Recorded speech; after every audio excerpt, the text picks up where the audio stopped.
I've experienced that in my own life in the most incredible way. This last year on Good Friday, I was driving with my family through the beautiful countryside right here in Colorado, not far, near a town called Alamosa. It was a beautiful day. I was just chatting with my wife. The kids were watching Dora the Explorer on the TV. And all of a sudden, a car pulls out in front of us. I wasn't paying attention. I slammed on my brakes and I had no time to react, and we ended up hitting the car going about 60 miles an hour.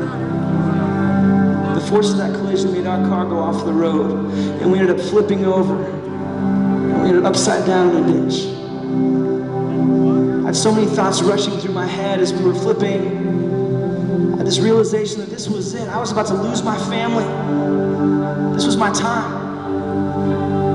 I remember hanging from our seatbelts upside down and opening up my eyes and having this weird, funny thought that either heaven looks a lot like Colorado, which I would believe, or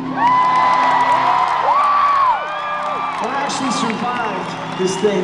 And I look over, I see my wife start to move, I see my kids, they start to cry. The most beautiful sound I'd heard since the day they were born, and they cried for the first time. We all walked away from that accident that day. Stories with you because we all have stories, and while we might not have the same story, there's one thing that we all have in common, one constant in all of our lives, and that's no matter what we face, God is with us, God is for us, and God will never ever fail us. And He gives us signs to show us that He's here and to show us that He's not leaving when we need Him most.